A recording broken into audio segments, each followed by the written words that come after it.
Hello and welcome everyone. We'll give everyone a minute to get in here before we get started. Thanks all for showing up and thanks for your patience as we get started. Looks like people are coming in. So thank you so much for being here. Welcome. If this is the first session of the conference, welcome to the 41st Annual Seed Savers Conference. It's the second year we're doing it virtually, and we're so glad that you're here. My name is Jeanine Scheffert. I am the Education and Engagement Manager here at Seed Savers Exchange, and you'll be seeing my face a bit here as you're tuning in through the conference. I'm so excited about this year's conference lineup, and it's fun to see some of the names popping up on the screen of you all showing up and starting to recognize those names. So welcome back. This is going to be a great session. I'm really excited about it. We're here with Nate Kleinman, and he's going to talk about the Cooperative Gardens Commission. Nate is a New Jersey-based farmer, activist, and organizer. He's been involved in efforts including the Sudan Freedom Walk, Witness for Peace, Occupy Wall Street, and Occupy Sandy. Nate serves as the executive board, or on the executive board of the Philadelphia Orchard Project and Grassroots Seed Network. He's a member of the Seed Advisory Committee of the Non-GMO Project and the Education Committee of NOFA New Jersey. He co-founded the Experimental Farm Work Network in 2013 to facilitate collaboration on plant breeding and agroecology research. And he started the process that led to the Cooperative Gardens Commission at the onset of the COVID-19 pandemic. As a plant breeder and researcher, Nate has a broad range of interests, but is most engaged in pursuing climate stabilizing perennial staple crops. Today, Nate is going to tell us about the Cooperative Gardens Commission, how it came to be, how they've reached tens of thousands of people, and how this group is intentionally focusing on supporting local projects in historically oppressed and marginalized communities. Nate, thank you so much for being here. I'm just going to go ahead and turn this over to you. And to everyone attending, feel free to write any questions that you have as I come along in the comments, and we'll get to those at the end as well. So thank you, Nate. It's all yours. Thanks, Jeanine. I'm really, really happy to be here. Can you hear me okay? Yeah. Okay, great. So yeah, I'm Nate Kleinman. I am coming at you right now from Oneida land in upstate New York. Usually I'm based in Lenape country in southern New Jersey outside of Philadelphia. And the topic today is the Cooperative Gardens Commission. This is an organization that developed very organically at the beginning of the pandemic, and over the past year and a half, we've grown quite a bit, and I'm excited for this platform to share a little bit about it with you all. I'll probably talk for half an hour or a little more, and then we'll have some time for some questions and discussion at the end. Sorry, a little bit sweaty out doing some work a little earlier. So the Cooperative Gardens Commission started with a Instagram post that I made on, I think, March 18th last year. So, you know, we were less than a week from everything shutting down at the beginning of the pandemic. And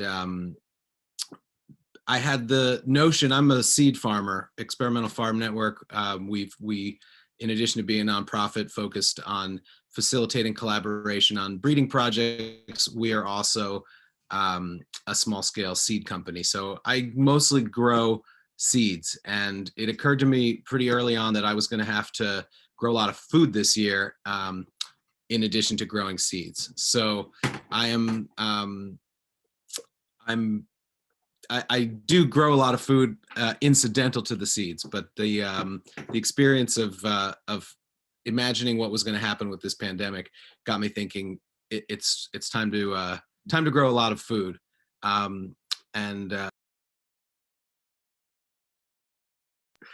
So the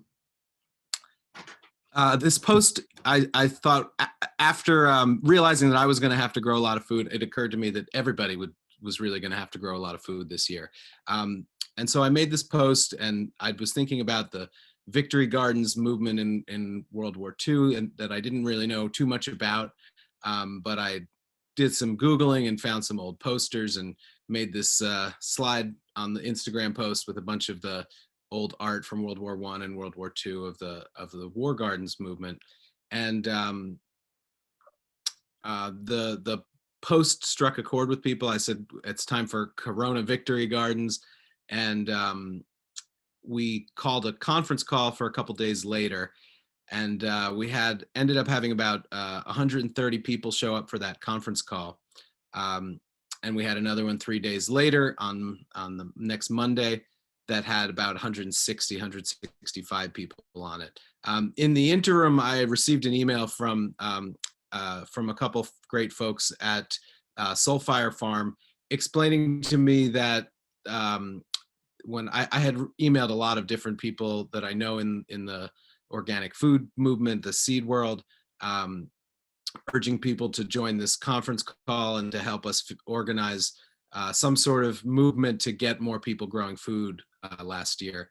And they said, it seemed like an interesting effort, but they were concerned about the name Victory Gardens, and alerted me to the fact that there's a lot of historical trauma associated with that term, in particular for Japanese American people, largely because the Victory Gardens movement in World War II didn't really start until food shortages started, and the food shortages of World War II really began with the stealing of land from Japanese American people on the West Coast.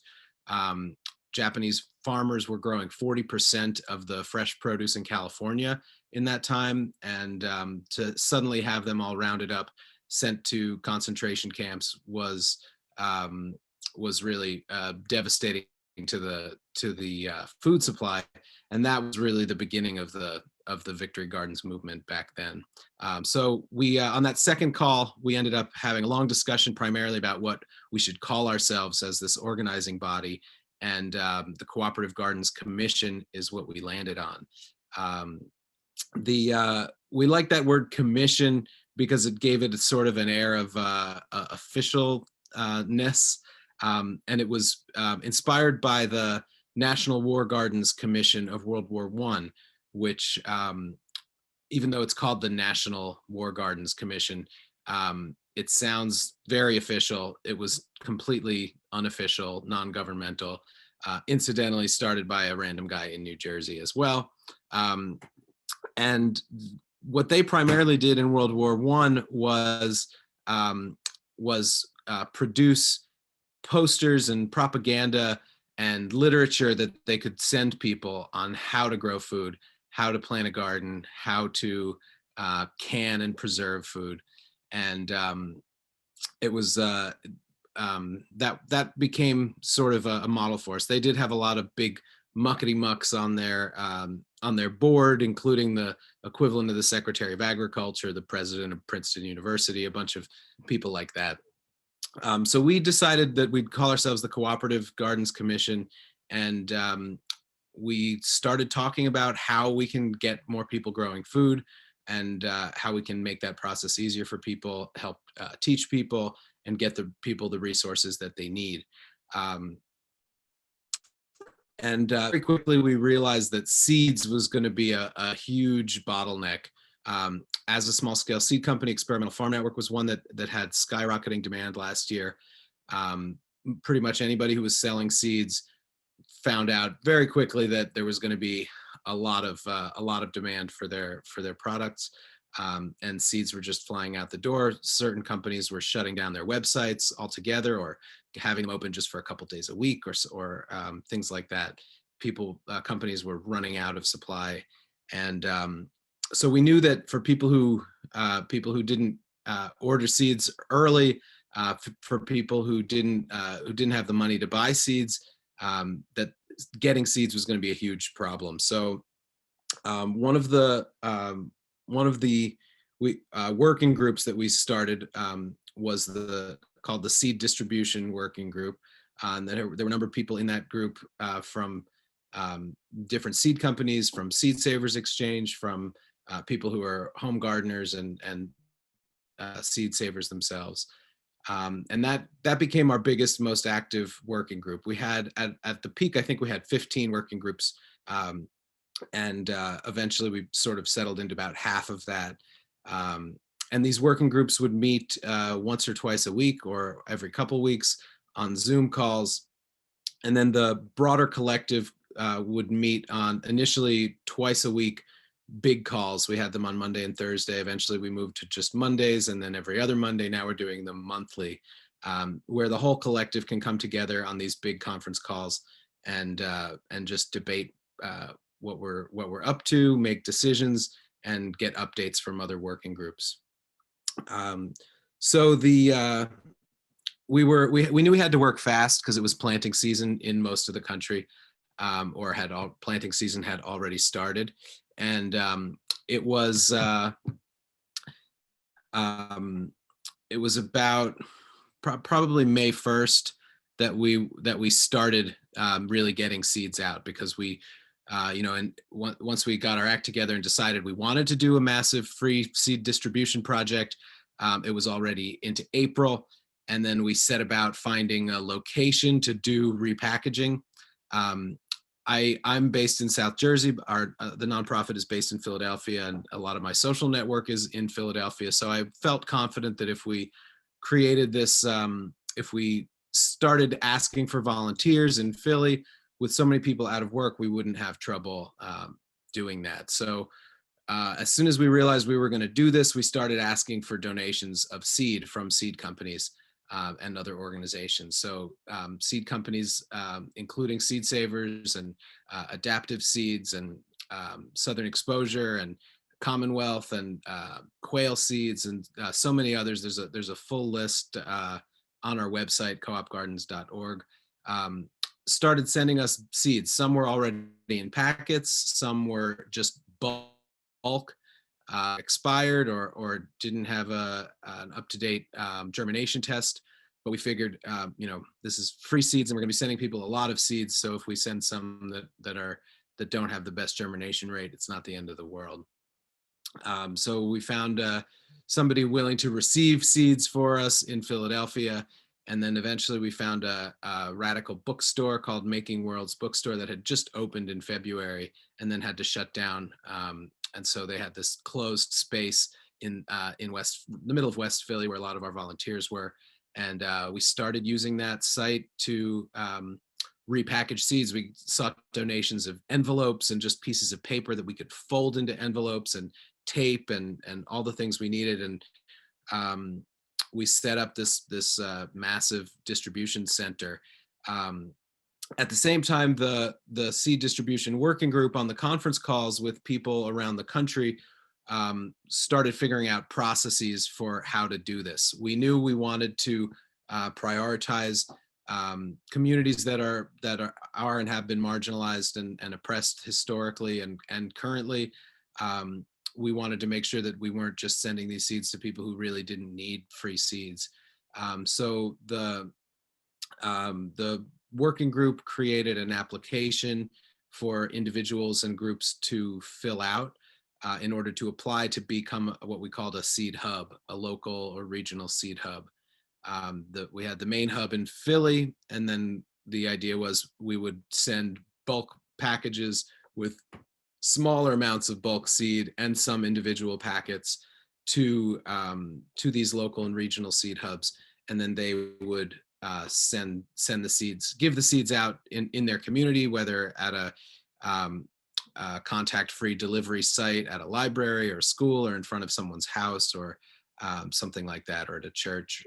And some of the local and regional hubs actually were mailing the seeds out to folks as well. And ultimately we got about 250, a little over 250 seed hubs applied, and they were pretty much all accepted. It was just a matter of the working group decided how to prioritize and how many seeds should go to each applicant, what size package. We ended up sending out small, medium, and large packages. So everyone was sort of one size fits all, but then we did a little bit of customizing based on particular requests of the seed hubs. for culturally relevant seeds or specific seeds that were of interest in their community. It took us into June to get all the seeds out, but we got packages to everybody. We had a lot more volunteers last year who were active, regular volunteers than we managed this year. We did the same thing this year, but it was more of a challenge finding volunteer labor because more people had jobs this year, basically. But we did it out of a different space here. It was called One Art Community Center, also in West Philly, which is a really wonderful community space on 52nd Street. It's got a beautiful garden in the back, and they're doing hydroponic work. They have a horse back there, and peacocks and chickens, and apricot trees and apple trees. It's a really beautiful space in the city, and we're really grateful for their allowing us to use it. So basically, that's sort of the broad strokes of our the main task that we set for ourselves. But the different working groups were involved in other efforts as well beyond the free seed distribution. We have a policy working group that worked on spent most of the last year and a half working on a policy platform, and that's available now on the website. And we're still considering it a living document. It's a draft. We'd like more input on it, and we'll be assessing it in the fall, and hopefully using that to guide some lobbying efforts and coalition building efforts with other organizations. Because, if our goal is to get more people growing food and to reduce inequality and reduce food insecurity, there's much more that needs to be done far beyond the kind of mutual aid project that we've set for ourselves of distributing free seeds and matching people to resources. So that's the policy working group. There has been a BIPOC working group, Black, Indigenous, People of Color working group, and an anti-oppression and allyship working group that's mainly white allies, people aspiring to be allies to BIPOC folks. And both of those working groups collaborated on a reparations roadmap, which is another document that's available on the website. We've been working on that also for about a year now, with the intention of helping to guide our organization on how we can center the concept of reparations in our work, and how we can hopefully inspire other organizations, in particular ones that are predominantly white and the membership, to how they can focus on reparations and building relations with marginalized and historically oppressed communities, and that are based on real reciprocity and repairing historical wrongs and current wrongs. So that work is also ongoing. And we had a tech and logistics working group that built this website. You can see the link in the chat there. And I'm going to share my screen and pull this up to show you a bit of what we use this website for. There we go. Can everybody, you can, Jeanine, can you see that? Yeah, it looks good. Great. So this is the website, Co-op Gardens. If you have a chance and you're interested in learning more, you can download our 2020 report, which was designed by our colleague Mary Kay Johnson in Idaho, and it's a beautiful report, about 40 pages long, that details what we did last year, more information about the seed hubs. The link here to the policy platform, reparations roadmap as well. And then what I wanted to show you here is this resource sharing map. And this is one thing that we knew from the beginning was going to be at the core of what we did. we wanted to make sure that anybody who wants to grow a garden has the resources that they need to pull it off. It's, if any of you are gardeners, and I assume you are, it takes more than seeds. It takes more than plants. You've got to have the know-how. You've got to have the equipment. You've got to have the soil. You've got to have raised beds potentially, depending where you are, fencing, all of these things. So we created it so that anybody can put themselves on the map and become a resource for their communities. I'm zooming in here to see if I believe I'm on here, so I can click mine and not release anybody else's information. So if somebody is looking, they live in South Jersey, they might see my name on the map and say, okay, well, this person has resources to share. They have a combine, individual labor, individual volunteer labor, local knowledge, mentorship, seeds, and plant starts. So my email address is on there, and people could just contact me.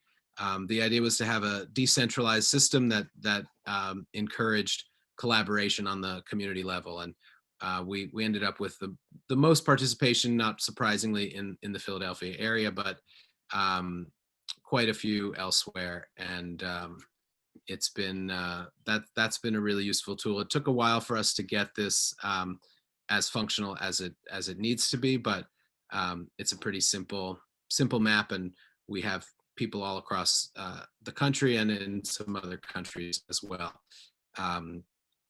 This year we had neglected last year to ask the people who applied to be seed hubs if we could put them on the map, and this year we did that, so we were able to put some more, make sure that as many of the seed hubs as possible are on this map, so people would know where to look for seeds in their community.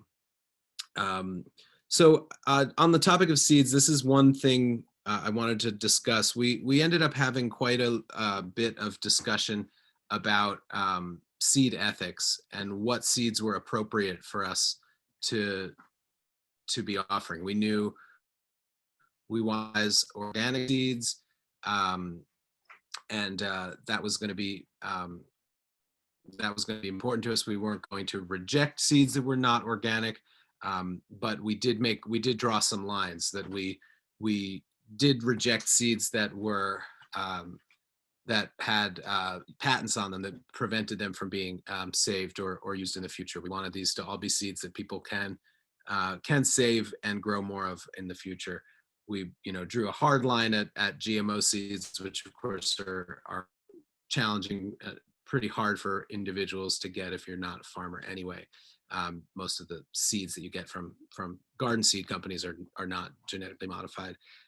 We did accept hybrid seeds. We knew that hybrid seeds are not typically saved because the next generation is not the same as the one that you grow in your garden, but you can save the seeds and you can breed interesting things from them in the future. But it was most important to us that these are something that could become food.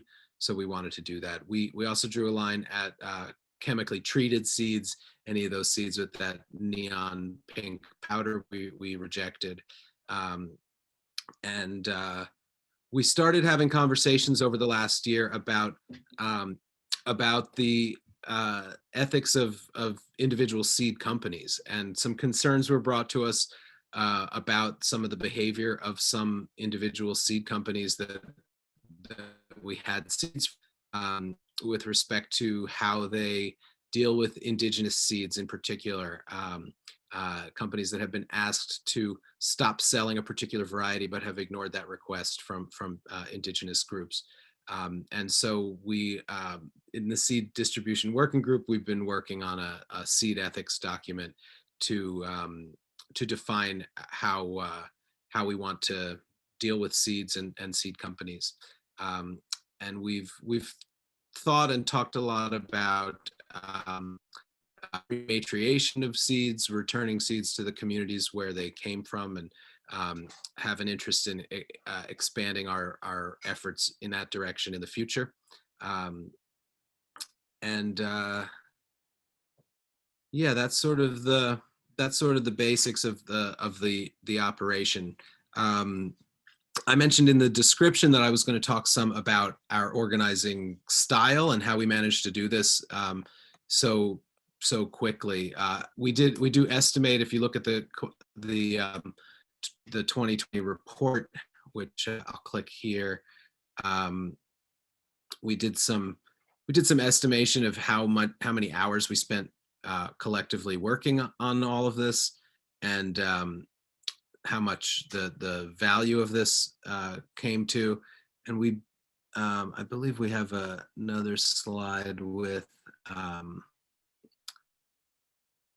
information about the seed hubs. And we estimated that through the 257 seed hubs that we got seeds to probably roughly 10 or 12,000 projects at a minimum. And if each of those projects got food to 10 people, some of them helped to feed many more than that.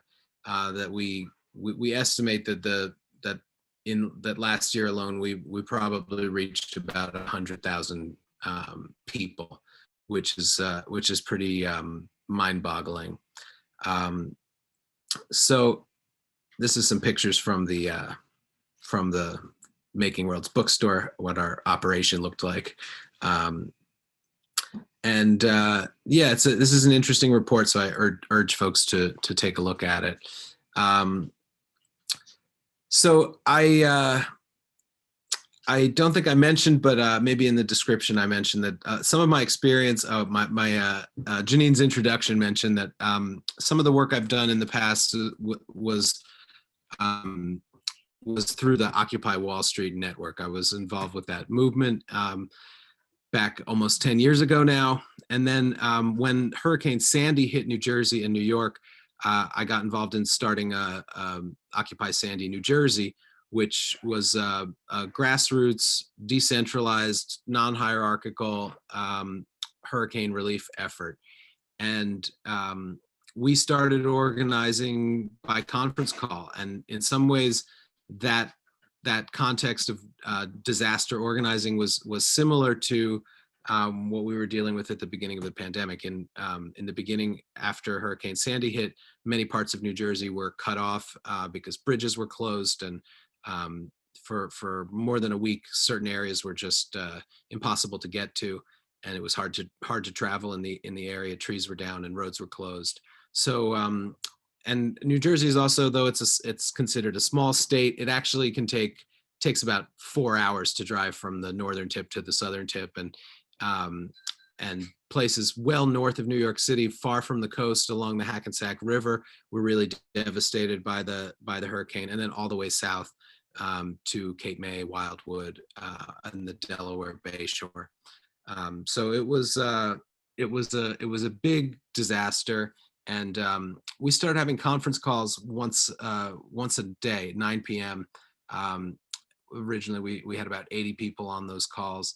And like we did with Co-op Gardens, we eventually reduced the number of calls and started having fewer and fewer. I'm going to stop sharing my screen now.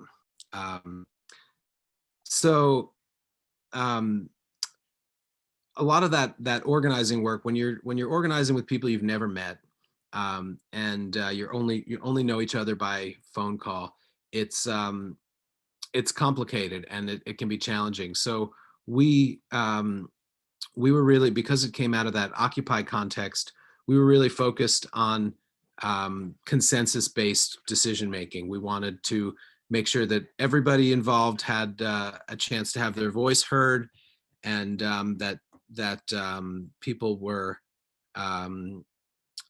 that minority opinions got a good airing, and ultimately that everybody agreed to move forward together when we make a major plan. And with Occupy Sandy in New Jersey, we stuck around for a long time. We were around for almost 2 years. We got lots of donations. So after a few months, we realized that in order to keep this movement going, we were going to have to start paying people, or they were going to have to quit and get jobs. So because we'd had so many donations, we made the decision collectively to pay some living stipends to organizers, and we created an organizing cooperative to create a collective decision-making process around that as well.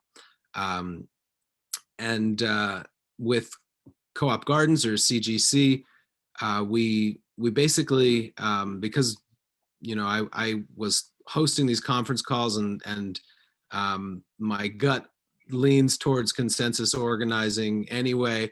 That's just sort of how things developed naturally, and we opened it up and urged other people to start facilitating calls. We made it so that anybody could basically start a working group, and within the working groups, they all functioned autonomously and then came together with the big group.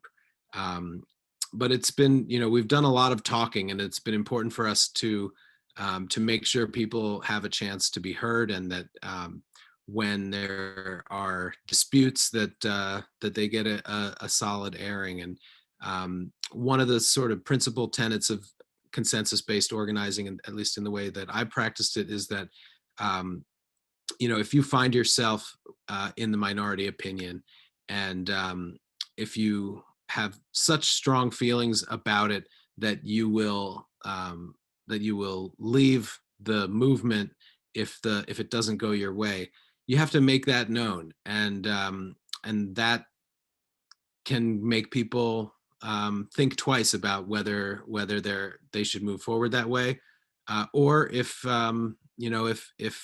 they should know what the stakes are if they are going to make that decision ultimately, and if losing you is the price to pay for whatever decision, then so be it. But in my experience, it's very rare for that to happen. And we had a few people who stepped away from Co-op Gardens, largely because they were concerned that we were going in a political direction. And but the vast majority of people who did stick around to do the organizing work were very comfortable with that political direction. That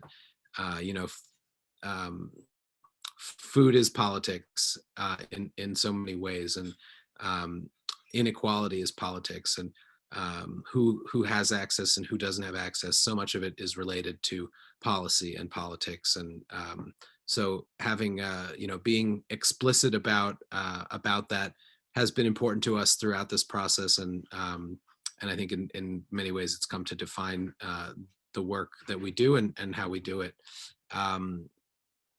So I think that's probably a good starting point. I said I'd talk for half an hour, and it's been half an hour. So I'd love to open it up for some questions, or Jeanine, if you have any to kick things off here, I see you there. Yeah. Thank you. What a beautiful project, and thank you for describing it and sharing it with us. We did have a few questions come in as you're talking, so I'll go ahead and start with those. But if anyone has any questions now, feel free to either type them in the chat, or at the bottom of your screen, there's a little button that says reactions, and above that, a thing that says raise hand. If you raise your hand, the computer will let me know that you've raised your hand, and I can call on you and ask you to unmute so you can ask your question yourself as well. So I'm excited to hear what questions we have too. That first one, anyone, the answer is anyone can add themselves to the resource list. Anyone can put themselves on the map. All you have to do is click that button that says share resources, and you end up you fill out a quick form, and then all your info ends up on the map. And yeah, we would love to have more and more people on this map. It's proving to be a really useful tool. It's really cool. I know, Nate, you talked about the consensus decision making, and I had the pleasure of being on some of those early calls, and it was really interesting to me to see how that was working. And I remember there being a moment where we were deciding the name, I think it was, and I'm trying to remember kind of what options you gave out as just like how to move forward, but do you know what I'm talking about? If I say it was like, okay, do you like this? Do you not like this? Do you hate it so much it would make you leave the group? Or yeah, how do you do that? Because not everyone's going to automatically agree on everything in every moment. So how much how much discussion is there before you get to that point, and when do you decide it's time to move on to the next topic or to make a decision? Yeah, and I appreciate your presence throughout the process, and it's been great to have Seed Savers supporting. So many of the seeds that we gave out this year, especially, were from Seed Savers, and I know people really appreciated them. So that meeting was a bit of what was sort of an atypical one for consensus decision making, because we knew, we were trying to work fast, and consensus does not lend itself to speed, especially when you have 160 people who show up for a conference call, most of whom have never met each other before. So in facilitating that meeting, I really wanted to make sure that people had felt like at least their voice was being heard. We had people offer whatever ideas that they wanted. People threw out dozens of different potential names, and then we took some votes. We used the system, the conference call system called Maestro Conference. That it doesn't have video. It's not a fancy Zoom application like this. We used the same one 10 years ago with Occupy. And it enables people to, everyone calls in with a unique PIN, and then you can press numbers on your phone's keypad, and the moderators see what you've pressed. So if we have multiple options, you can say, all right, press 1 for Cooperative Gardens Commission, press 2 for Resilience Garden Commission, or whatever it was. And so we took a series of votes like that to see where people landed, and when it became clear that there was a lot of support for cooperative gardens, we asked the folks who were on the other side if they were to give another pitch for theirs, but to talk about the concerns, and then we took another vote to see where people landed. And I'm sure I did ask people if they were, if it's, you're so opposed to this name that you would back away and leave the group, so to urge people to consider that. And then ultimately, in a large set group like this, I tend to ask, ultimately, to make the final decision. Okay, are there any objections to this? It seems like this is the consensus that's building to move forward in this direction. Does anyone have any strong objections? What are they? Raise your hand. And that's usually works. And consensus is frustrating. I grew up going to Quaker school, so I have a lot of experience with it, and that's why it was sort of natural when I joined the Occupy folks, and that was how they were organizing everywhere.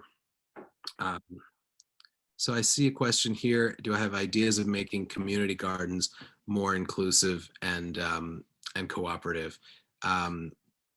I think that's a huge question, and the answer is gonna be very different depending on where you're located. But it's really important to, if you're creating something from scratch, to be inclusive from the get-go. And if you live in a place that is a segregated community, to make affirmative actions to reach out to the communities that you are not involved in, that you're not familiar with, to make sure that you're really building something that's going to be representative of the whole area, and that's going to be welcoming to people who don't look like you, who don't have the same background as. I think that's really critical. Just having in your mind that you want to be more inclusive is a good place to start.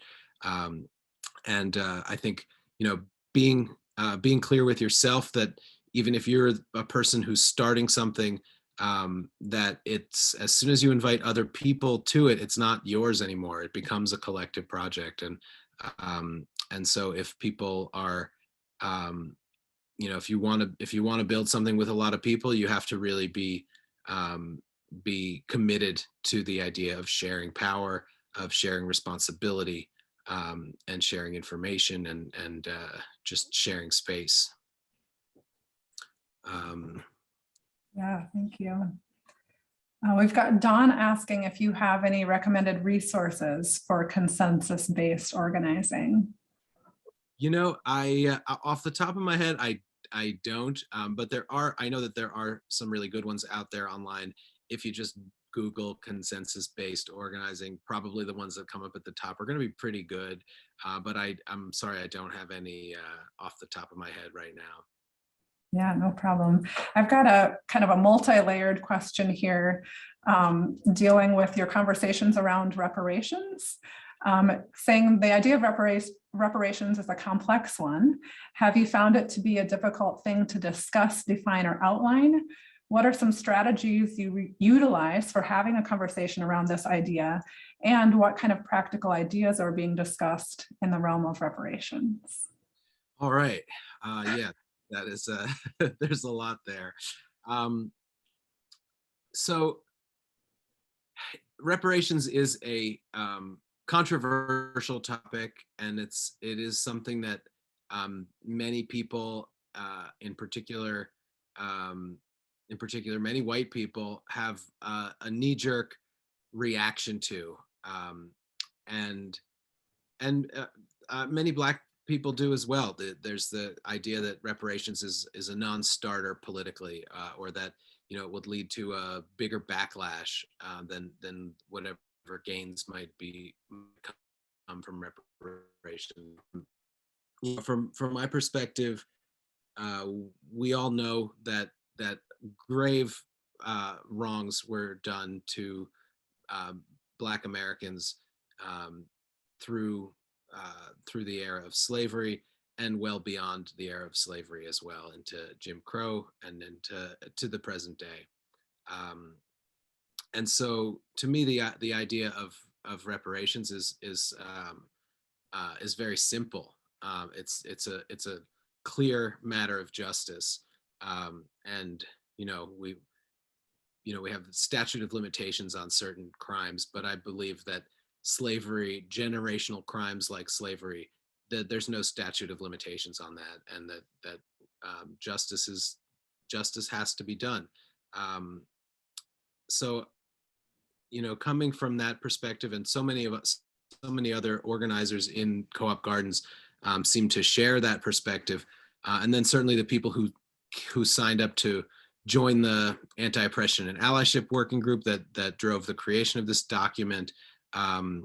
We're all sort of on the same page about that. So once we got down to doing the work, there wasn't really much controversy about it. It was simply a matter of how were we going to present this, how were we going to build this document, and what might we do.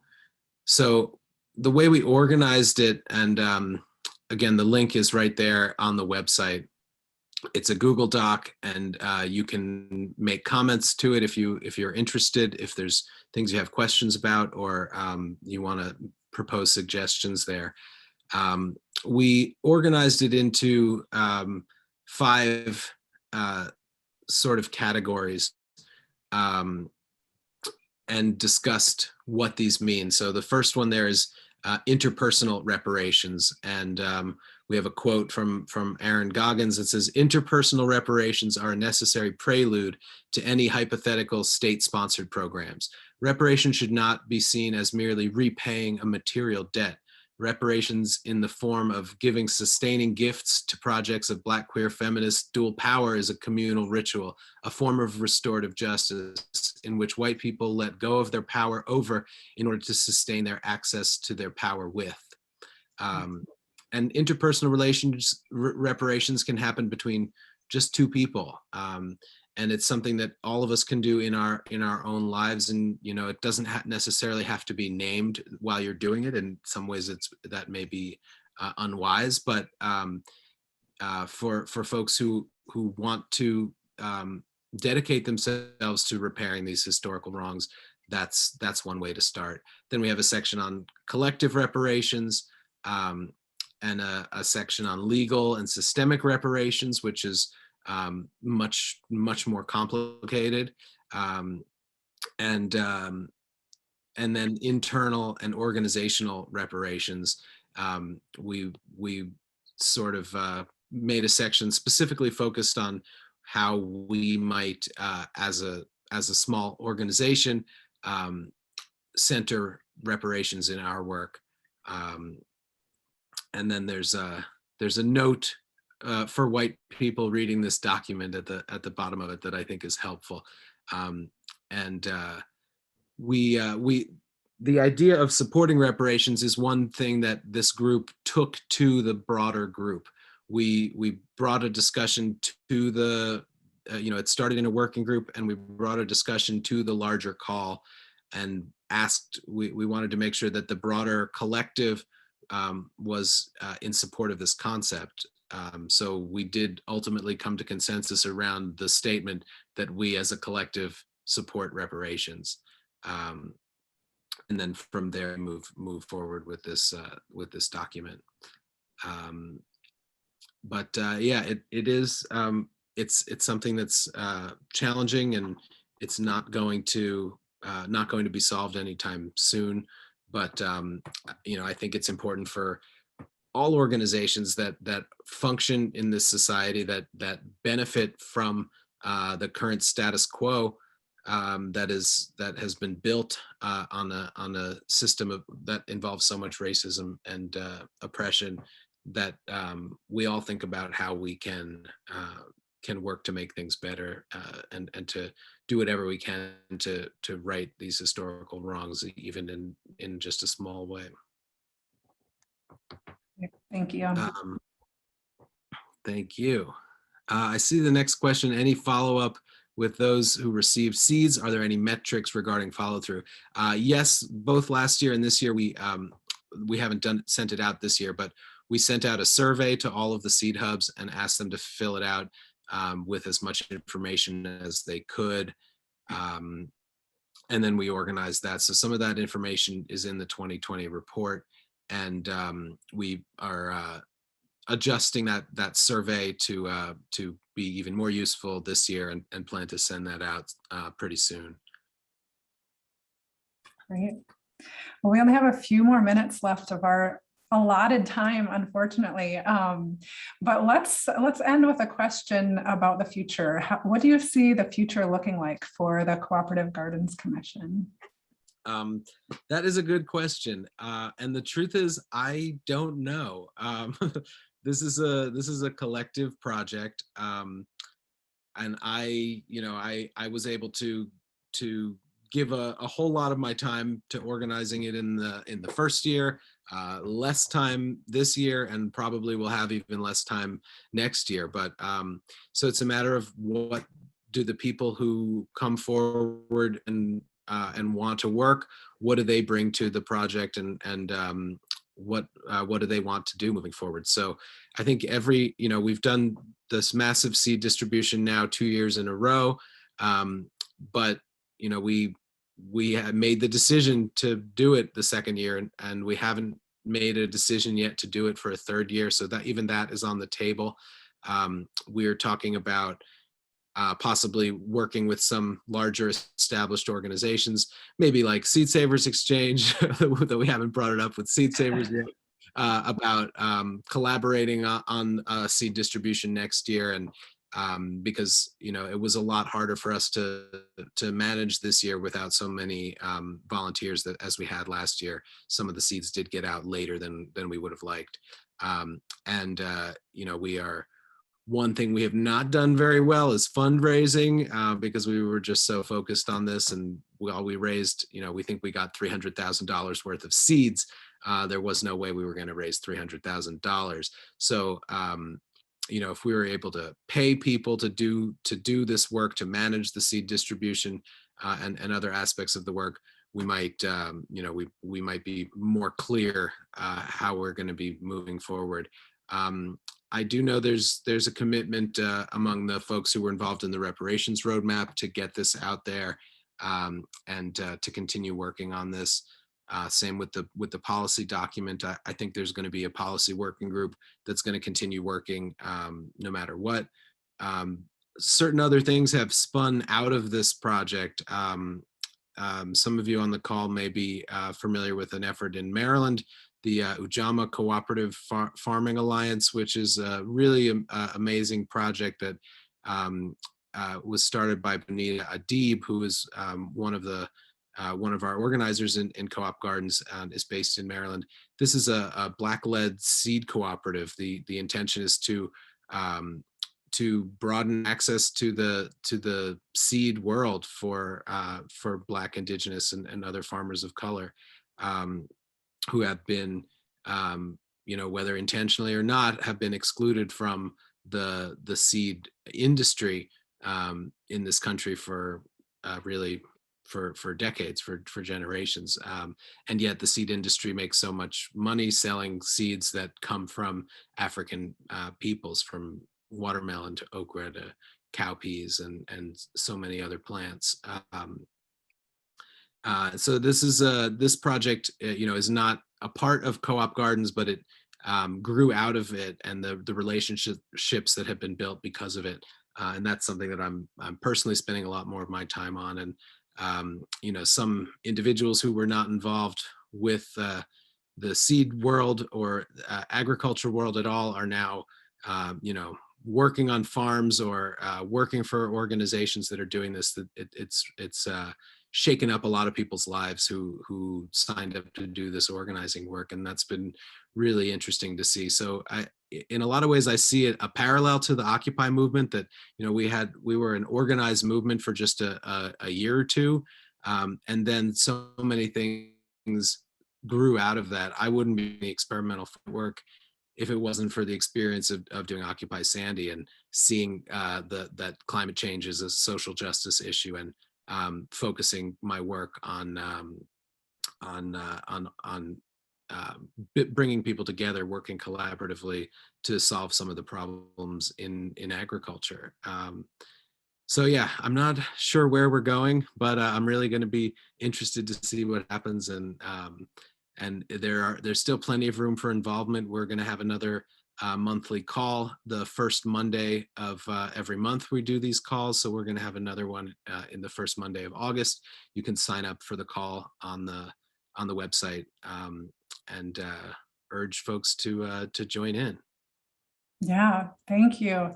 Yeah, it's been an honor for Seed Savers to just be a tiny little piece of that, community, and myself as well. Just I encourage anyone who's interested in attending those calls to jump on in and be a part of it. It's a pretty incredible group of people doing some amazing and important things. So thank you so much for everyone attending this session, and thank you, Nate, for lending us your time and talking about this great project. Any last words you want to leave us with before we sign off? No, just thank you so much for having me. Thank you everybody for listening, and stay in touch.